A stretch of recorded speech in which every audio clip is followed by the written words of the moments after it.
Bom, boa tarde a todos. Primeiramente, agradecer ao TRT da 21ª Região, na pessoa do Tarcísio, pelo gentil convite da gente conseguir mostrar um pouco do trabalho do CNJ, né?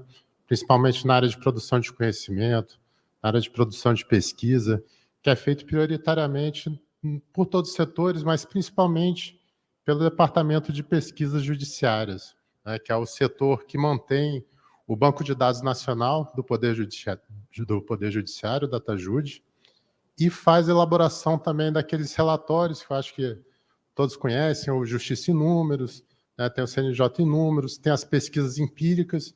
É um setor interessante, que é multidisciplinar, ele é composto principalmente por estatísticos e as pessoas formadas em direito são até minoria, né, que é o meu caso, quando estive lá. Eu saí do DPJ no final do ano passado, né, mas fiquei lá por 3 anos como diretor de projetos e especificamente fazendo a parte da gestão das pesquisas empíricas, que é do programa Justiça Pesquisa, que é um programa que a gente lança o edital, e as universidades, as entidades de pesquisa se candidatam a apresentar um projeto de pesquisa com base nos eixos temáticos que a gente define no edital, e é eminentemente baseado em pesquisa empírica. Obrigado. Ou seja, uma pesquisa baseada em dados, baseada em conhecimento prático, né? Porque na academia, no direito, principalmente, a gente é muito voltado para a pesquisa bibliográfica, apuração documental, né? E a gente tenta agora, no âmbito do Poder Judiciário, por meio do DPJ, mudar um pouco essa realidade, porque a gente crê que a importância da ciência de dados, né, que é essa área do conhecimento que se dialoga com a estatística, mas é mais aprofundada no poder computacional, no conhecimento de trazer o conhecimento estatístico a partir de uma potencialidade de tecnologia computacional para obter resultados práticos. Então, é um termo aí que foi cunhado em 1974, então, muito voltado para métodos computacionais, então, acho que essa é a específica diferença, né? Não é só um conhecimento estatístico teórico, mas eu acho que a importância dela justamente é dar utilidade aos dados. Hoje em dia a gente vive na era da informação, eu acho que a gente vive, inclusive, na era da desinformação, porque é um excesso de informações sem um trabalho, sem uma interpretação, sem um juízo de valor teórico, sem um juízo de valor estatístico, não se torna muito informacional. Então, faz parte do nosso trabalho como cientista de dados pegar a informação, trabalhar ela e dar um resultado interpretável que tenha um rigor metodológico na produção de resultados, né? E justamente para produzir conhecimento institucional, né? Conhecer a si mesmo como instituição de justiça. Então, a partir dos dados, a gente sai do campo da futurologia ou então da especulação para ter resultados práticos, né? Inclusive, no desenho da política pública judiciária, hoje em dia, se fala muito em estudos de impacto regulatório. Antes do CNJ, ou então dos tribunais, fazerem uma política judiciária, eles têm que saber o impacto que essa política vai ter na realidade, a partir de dados empíricos, a partir de dados estatísticos. Então, justamente, o que a gente trata da pesquisa empírica lá no CNJ? Principalmente usando os métodos qualitativos e quantitativos. Quantitativos, principalmente com o uso do DataJude, que a gente tem uma massa, um volume de dados grande, que os tribunais mandam para a gente, os 92 tribunais brasileiros, e os métodos qualitativos, que é a exploração por meio de entrevistas, por meio de análise qualitativa dos processos, porque, como eu vou falar mais para frente, o DataJude, especificamente, ele só tem dados da capa de processo, então ele não tem o conteúdo textual dele. Então, é o número do processo, o movimento processual, o nome das partes.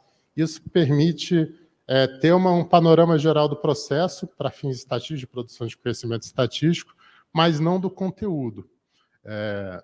O conteúdo do processo, hoje em dia a gente já está com a iniciativa do Codex, no âmbito do CNJ, que é mais a leitura do conteúdo das peças processuais, das sentenças, das decisões, que por meio de robôs que na base fazem a digitalização do PDF, passam por um processo de ACR e mandam para o CNJ, né? E que já foi objeto de estudos de várias pesquisas que também a gente desenvolveu no CNJ, principalmente para encontrar processos que não estão tão bem classificados nas tabelas processuais unificadas. Então, o DataJude se baseia muito nas tabelas processuais unificadas de classes processuais, de assuntos e de movimentos. E na pesquisa, quando a gente precisa de algo a mais, por exemplo, a última pesquisa que a gente desenvolveu foi na área de meio ambiente e crime organizado. Nós não conseguimos, por meio dos dados quantitativos e dos processos indexados pelas tabelas processuais unificadas de classes e assuntos, identificar os processos que, ao mesmo tempo, tratassem de crime ambiental e de crimes organizados, ou lavagem de dinheiro. Porque, normalmente, o processo era classificado pelos advogados, quando chega lá no PJE, como, ou então pelo Ministério Público, como ação penal, mas não tinha os assuntos ambientais respectivos.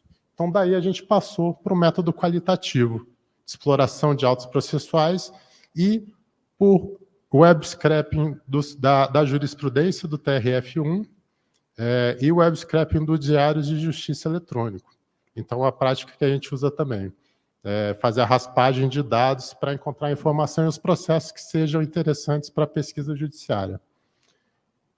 Então, aí é baseado na extração de dados de forma automatizada, pela exploração de jurisprudência. Então, a gente já fez operações de raspagem de processo, principalmente em parceria com o Instituto INSPER, em São Paulo. Eles já têm uma metodologia de raspagem, de robôs de raspagem interessante, né? Eles combinam a metodologia de busca de dados pela Lei de Acesso à Informação e com o algoritmo de busca de palavra-chave nas informações que obtém pela Lei de Acesso e pelos diários de justiça eletrônico. Então, a gente teve várias pesquisas já que usaram disso. Pelo processamento de linguagem natural e aí o uso da Lei de Acesso à Informação. Então, muito se fala da jurimetria, né? O que seria essa jurimetria? Eu acho que fico meio receoso de usar esses termos mais novos, assim, mas, na verdade, seria uma estatística aplicada ao direito.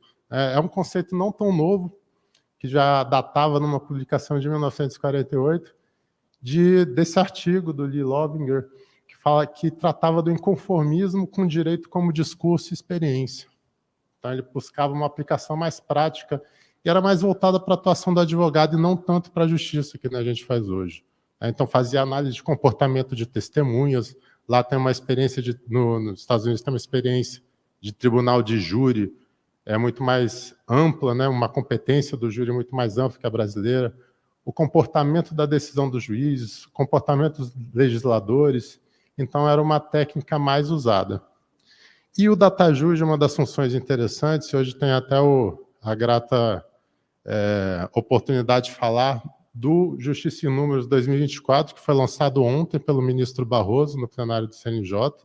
Então, está aí disponível a nova versão, lançada ontem. Então, vou falar aqui um pouco dos métodos quantitativos que foi usado faz uns 2 anos, que o Justiça em Números é majoritariamente produzido com dados do DataJude, do Banco Nacional de Dados do Poder Judiciário, que assim, se você for considerar toda a experiência latino-americana do Poder Judiciário, é um marco de transparência judiciária que não tem em nenhum lugar do mundo.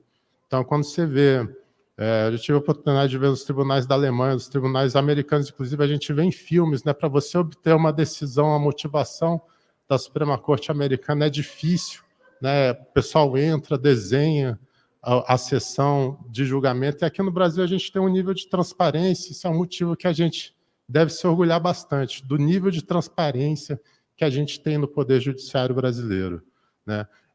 Em outras cortes, aí, inclusive europeias, eles surpreendem que a gente tem uma TV Justiça, uma Suprema Corte que televisiona, que dá a publicidade necessária aos atos, enquanto aqui no Brasil a gente tem esses marcos de transparência de dados, de transparência de motivação das decisões, e com certeza é uma experiência internacional inédita nesse sentido. Então, no âmbito do poder, no Justiça em Números, a gente faz uma análise descritiva, tanto usando os dados do DataJude quanto os dados orçamentários. Então, não só DataJude, mas também por meio de formulário orçamentário, né, de que a gente busca. Então, a gente consegue apurar as despesas totais. E esse ano a gente teve a maior série histórica, aí, o maior número na série histórica de todo o DataJud de casos novos no Poder Judiciário. Então, os tribunais dos latino-americanos é o maior do mundo, aí, com certeza, com 35 milhões de casos novos e 22,6 milhões de casos novos originários. A gente faz essa divisão que casos novos a gente computa todos os incidentes processuais, os recursos, né? Quando muda o grau de jurisdição, a gente conta como caso novo também. E aí os casos novos originários seriam aqueles casos que aportaram pela primeira vez no Poder Judiciário. Então temos também um grande número aí de estoque de pendentes brutos. Os pendentes brutos são aqueles processos que estão pendentes de julgamento, que podem estar sobrestados ou não, suspensos ou não. Se você tirar os sobrestados e os suspensos, aí você chega na numeração do pendente líquido. Então, a gente faz esse cálculo justamente para ter essas duas métricas, para saber, isso é importante quando for analisar os dados do Poder Judiciário, principalmente na primeira e segunda instância, saber o que seria, assim, por uma morosidade, ou então por uma questão local, ou por uma questão de suspensão ou sobrestamento, né? Por isso que a gente faz essa divisão, para saber onde estão os gargalos. E aí a gente teve o número de 33 milhões de processos julgados e 35 milhões de processos baixados. Um processo pode ser julgado mais de uma vez, então sempre que tem um movimento de julgamento lá no processo, no DataJud, a gente faz essa contagem. E os baixados, né, são aqueles que não tem mais, já finalizaram a fase de execução. Então, é interessante aí que foram 35 milhões de processos novos, o maior número da série histórica de quase 10 anos, 20 anos, com aumento de 9% em relação ao ano passado, e a Justiça do Trabalho, especificamente, teve a maior variação entre todos os segmentos de justiça. Isso é interessante até trazer aqui para vocês, não sei se vocês perceberam esse impacto no dia a dia de vocês, na carga processual, e agora está comprovado estatisticamente, empiricamente, que teve esse ano de 2023 uma carga assim enorme na Justiça do Trabalho. A gente tem aqui a menor eleitoral, mas a eleitoral sofre de uma sazonalidade alta, né? Dependendo do ano. Então foi menos de 55%, foi a menor a variação na Justiça eleitoral, mas a Justiça do Trabalho teve um acréscimo aí de 28%, né? Considerando o total de casos novos do primeiro grau e segundo grau. Então, isso é um motivo até de se orgulhar, né? Não sei se orgulhar, porque também aumenta o número, né? A carga, a responsabilidade é muito maior, mas isso demonstra a nossa litigiosidade brasileira e a importância do segmento trabalhista para tanto. Ao mesmo tempo, o ministro falou ontem que, ao mesmo tempo que aumenta a responsabilidade, demonstra uma confiança da sociedade no Poder Judiciário em procurar esse segmento de justiça. É um aumento da produtividade de 6%. Então, nos gráficos seguintes, a gente dá para ver que processos baixados é a produtividade. Então, também teve uma produtividade grande. A Justiça do Trabalho se destacou por 20% aí da variação em percentual com o ano anterior. Então, foi uma das maiores, a maior variação dentro dos segmentos de justiça. Que aí é uma linha temporal que fazemos também para medir onde estão os gargalos e o que demora mais, né, dentre os andamentos processuais. Então, temos aí, principalmente nas varas estaduais, principalmente nas varas federais, no segmento federal, a gente percebe um grande problema na fase de execução. Então, se você perceber ali, os marcos em verde é o marco de sentença, que demora ali, eu acho que está pouco... Está menor a fonte, mas aqui na vara federal está 1 ano e 4 meses para fazer a sentença, 1 ano e 8 meses para baixo, e o pendente fica ali na marca em laranja, mas quando você vai para a fase de execução, esse tempo quase dobra ou triplica. Então, a gente se fala muito no direito, né, de reformulação do sistema recursal, do sistema das instâncias superiores, do segundo grau, mas a gente tem visto empiricamente que o grande gargalo do Poder Judiciário é a execução, né? Não por outro motivo, o ministro Barroso tem se dedicado principalmente à execução fiscal, tem grupos de trabalho se debruçando sobre isso, mas a gente vê que, por exemplo, na Justiça Federal, o nível de execução também é alto, a demora na execução é muito alta, então ela puxa a linha temporal lá para a direita. Nas varas do trabalho não tanto, mas mesmo assim é considerável, né? Aqui é uma série histórica do tempo médio de duração dos processos. Então, aí em acervo tem de 4 anos e 3 meses. Então, a gente tem percebido uma pequena redução no tempo médio de duração dos processos. Isso fala essas métricas, porque são métricas de fácil replicação. Tem uma resolução do CNJ que fala que os tribunais podem instituir seus próprios grupos de pesquisas judiciárias no âmbito dos tribunais, e essas são estatísticas que a gente usa no CNJ que podem ser também replicadas em âmbito local. Tem a série histórica, tudo passa por uma análise descritiva também da taxa de congestionamento, o tempo de giro de acervo é uma métrica interessante também, que consiste naquele tempo que seria necessário para zerar todo o estoque atual de uma vara do Poder Judiciário, se a gente tirasse todo o ingresso de casos novos. Então, a gente chama isso de tempo de giro do acervo. Se a vara parasse para fazer os processos lá represados, demoraria no Poder Judiciário total 2 anos e 5 meses para zerar os estoques, né? Tirando os... E aí, claro, sem os casos novos. E, às vezes, dentre os métodos, eu falo também, isso aqui é uma análise que eu faço também no programa Justiça Pesquisa, há pesquisas que a gente não precisa só usar, e a gente nem pode, às vezes, usar só os dados descritivos, porque a gente não tem. Por exemplo, nos dados da execução fiscal, a gente não consegue apurar por uma inconsistência lá na hora de classificação dos processos, nos assuntos processuais, todos os processos referentes a tributos, né? Então, às vezes, a gente consegue, por meio de uma análise inferencial, por meio de uma amostra estratificada, chegar a conclusões parecidas. Então, nesse caso, foi um exemplo que se usou uma exploração a partir dos diários oficiais pelo Instituto INSPER, que fizeram a busca de palavras-chave, que a gente, nessa pesquisa específica, a gente queria saber o tributo que era mais, causava mais litigiosidade no Poder Judiciário. Isso dá, claro, para replicar no âmbito da Justiça do Trabalho, para saber quais são as principais causas de litigiosidade, né, dos assuntos mais incidentes. Então, nesse diagnóstico, a gente fez essas análises também inferenciais por amostragem, não só do DataJude. Uma outra coisa que a gente faz também por conta das informações do DataJude, das informações de classes e assuntos, é verificar aí as partes mais litigiosas no âmbito do Poder Judiciário brasileiro. Então, esse é o painel de grandes litigantes, também desenvolvido pelo Departamento de Pesquisas Judiciárias, que a gente vê aí os maiores litigantes, tanto no polo passivo, tivemos uma grande incidência aí disparada do INSS, depois da Caixa Econômica Federal, a gente faz essa separação de processos pendentes e suspensos, dos bancos, então a gente vê uma litigiosidade muito forte decorrente da atividade bancária. E aqui a gente consegue fazer também a filtragem por segmento de justiça. Esse, no caso, são os maiores litigantes do poder da Justiça do Trabalho. Então, temos aí, no polo passivo, a empresa de Correios e Telecom, Correios, né? E seguido aí das instituições financeiras, Petrobras.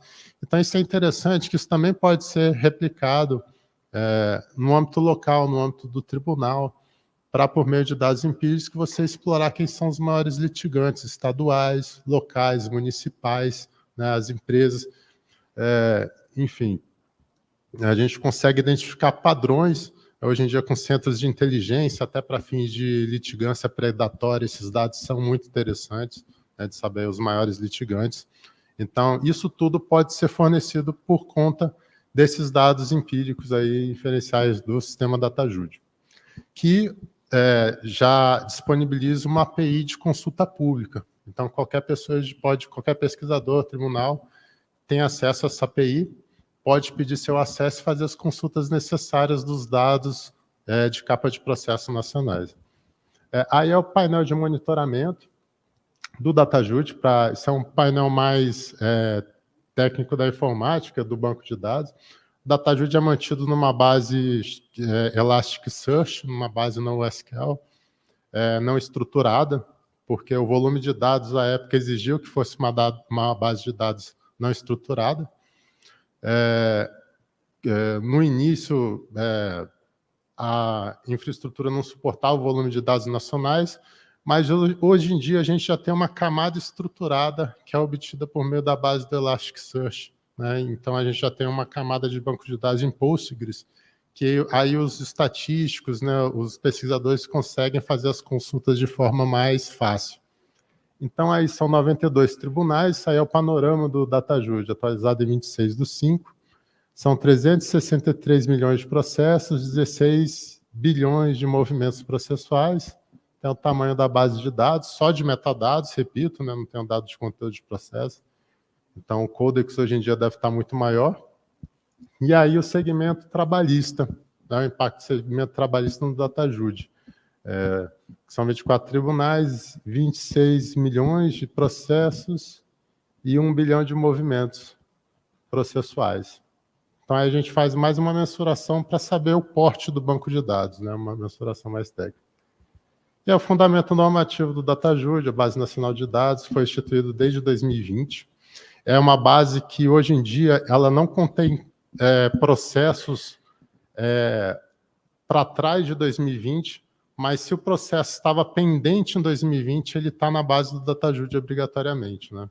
Então, ele permite a gente fazer análises consistentes de 2020 em diante, porque a gente não teria o passe para ver, foi até um pleito dos próprios tribunais que não conseguia levar esses metadados para o DataJude, porque ainda tinha, nessa época, muitos autos físicos, né, muita dificuldade para fazer a digitalização e para identificar os metadados necessários para tanto. E ele é baseado principalmente nas tabelas processuais unificadas, que foi instituído aí pela Resolução CNJ 46 de 2007. Ele é mantido pelo um comitê gestor dessas tabelas processuais, e que isso é muito importante para a gente, para fazer todas essas análises do Justiça em Números, para fazer os dados, essas informações gerenciais, para o desenho da política pública judiciária nacional. Então, aí estão os exemplos de classes e de assuntos dentro das tabelas processuais unificadas. As classes a gente não tem tanto problema, que necessariamente todo processo tem uma classe processual, mas os assuntos que a gente tem mais dificuldade para fins de pesquisas, porque os assuntos podem ter um ou vários, e é impossível, acho que, você conter todas as demandas dos cidadãos, todos os desejos, todas as pretensões processuais e resumir em 6.000 assuntos, né? Então, tem vezes que, para pesquisa, a gente tem que fazer a busca por palavra-chave mesmo e por análise qualitativa. Também outra fonte, a Lei de Acesso à Informação, que foi o caso dessa pesquisa do INSPER, e pelo web scraping, que a gente usa para raspar algumas jurisprudências do Diário de Justiça Eletrônico, e para estruturar os dados, né, que depende de um formato mais legível. Então, isso depende muito de um trabalho de sanitização dos dados. Há também pesquisas que tratam daquelas técnicas de mineração de processo, não de processo judicial, mas processo como procedimento, né, das etapas, como se fosse um movimento processual. Teve essa pesquisa lá do IPE, em parceria com o CNJ, que tentou especificar o custo de um processo judicial. Então, isso até passa um pouco da ciência da computabilidade de custos, né? Envolve aí os custos de cada etapa. Foi até uma fórmula bastante complexa que utilizaram, que envolve o intervalo de tempo em cada etapa, o número de servidores envolvidos em cada etapa, se envolve citação, diligências processuais. Então, também a pesquisa pode utilizar conhecimentos contábeis, de contabilidade de custo e outras metodologias para você apurar esses valores. E aqui também volto para a questão da mineração de processos, de processo como procedimento, claro, como movimento processual, que aí o Justiça em Números já apontava alguns gargalos processuais, né? Principalmente na execução, essa barra verde mais clara, é a execução em primeiro grau do Justiça em Números do ano passado, então, do retrasado, porque o 2024 é de 2023 e o 2023 é de 2022, né? Retrato um ano menos um. Então, desde já há muito tempo se apontava esse problema na fase da execução. Os principais indicadores de gestão que a gente usa são o número de casos novos, casos julgados, baixados, número de pendentes, que a gente divide entre bruto e líquido. O líquido você tira, né, como eu já falei, o suspenso e sobrestados, e a taxa de congestionamento, que é o número de pendentes dividido pelo número de pendentes mais o tramitado. Essa taxa, quanto maior ela, pior. Significa que a vara está congestionada, que está um acervo maior do que o número de processos que já tinha no acervo e os processos que entraram. Então, o objetivo é sempre, o ideal é sempre reduzir essa taxa de congestionamento a fim de apresentar um estoque menor de processos. E o índice de atendimento à demanda, o IAD, que aí sim considera casos novos, seria pendente sobre casos novos. Então, baixado sobre casos novos. Então, demonstra quanto maior, melhor. Então, eu quero baixar mais processos do que o número de processos de casos novos que entrou em determinado ano. Então, é muito comum ter um índice de atendimento à demanda maior que 100%, ou seja, você julgou os processos que entraram naquele ano e mais os processos que estavam pendentes lá em estoque.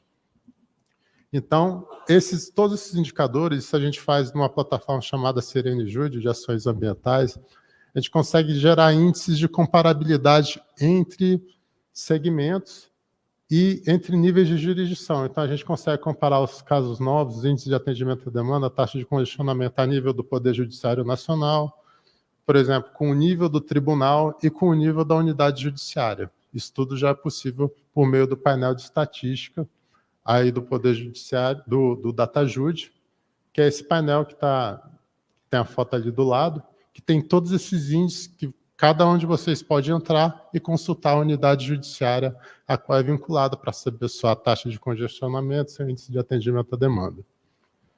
Então, a gente tem aí uma série histórica dos casos novos e dos processos baixados. A gente vê aí que o Poder Judiciário está numa franca retomada, passando dos níveis pré-pandemia. Então, o ponto mais baixo aí, você vê como impactou a pandemia no número de casos novos, ali 2020. E agora a gente está em franca ascensão aí de novo, nos casos novos e nos processos baixados também, está acompanhando, né? Aí também a série histórica de sentença e decisão, a gente vê sempre esse marco da pandemia ali. Então, foi das séries do Justiça em Números mais problemáticas para a gente, a série do Justiça em Números da pandemia, porque é uma coisa que não tinha nenhum precedente antes de que ela acontecesse, e sempre aí a reta de ascendência dos processos por 100 mil habitantes.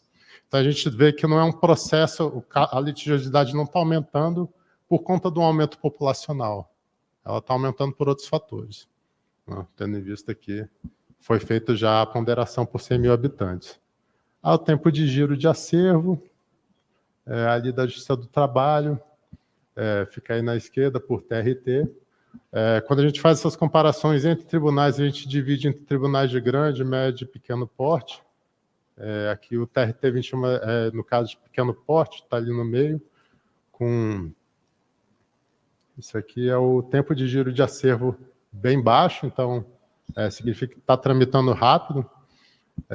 Uma série histórica aí, de novo, dos 100 mil habitantes, deixa eu ver, por magistrado, por servidor. Então, com esses dados dá para trabalhar das diversas formas, né? Fazer comparações das mais diversas modalidades. Uma análise que a gente gosta também, que a gente utilizou numa pesquisa de violência doméstica, para saber se é bom a especialização da vara ou não, que é a chamada curva de sobrevivência, né? Significa de saber qual o nível de probabilidade de um processo perdurar ao longo do tempo. Então, nisso a gente consegue saber se a vara que está com a curva mais acentuada é porque está finalizando os processos de forma mais rápida. E se a curva estiver mais achatada, mais ali para cima, significa que a probabilidade continua alta, então os processos estão se perdurando ao longo do tempo. Então, chamamos de uma técnica da estatística de curva de sobrevivência, que a gente consegue comparar os processos que estão com um mergulho muito, muito raso, significa que estão finalizando rápido os seus processos, é o desejável. E aí a gente conseguiu fazer, os pesquisadores, um comparativo, se vale a pena você especializar a vara para a violência doméstica, por exemplo, ou não, por conta dessa curva de sobrevivência. Se a curva tiver muito descendente, significa que está finalizando rápido os processos, então significa que a especialização está funcionando. Se ela tiver mais plana, significa que a especialização não está impactando na finalização dos processos. Então, são essas as principais técnicas que a gente usa a partir do DataJude. E, claro, não basta a gente produzir os dados, né, coletar os dados, se a gente não souber contar a história dos dados para os gestores, para o cidadão. Por isso que, hoje em dia, até é uma iniciativa do ministro Barroso, na gestão dele, da linguagem simples, e eu acho que isso passa também pela ciência de dados. A gente tem que saber como sair do juridiquês, da estatística pesada, para demonstrar para os gestores, para o cidadão, quais são os dados empíricos necessários e de como eles contam a história da nossa instituição e a realidade da nossa instituição. E, claro, isso também, a gente tem alguns... como a gente enfrentou algumas dificuldades da pesquisa, né? Hoje em dia a gente tem essa moda da IA, moda não, que é uma realidade na nossa vida, mas às vezes, na pesquisa empírica, nós temos técnicas mais simples que geram resultados às vezes melhores e mais eficientes. Então a gente sempre se pergunta se a gente precisa usar uma metodologia mais complexa para, às vezes, um problema que é possível ser dado uma solução mais simples, né? Bom, então, dado o tempo, eu tinha mais algumas informações, mas fica para a próxima oportunidade. Eu queria agradecer ao TRT 21ª pelo gentil convite, na pessoa do Tarcísio, da presidência, da Exponencial também, e permaneço à disposição no gabinete da conselheira Daniela Madeira, que sou chefe de gabinete lá agora, e no DPJ também, para as dúvidas que se fizerem necessárias. Obrigado a todos.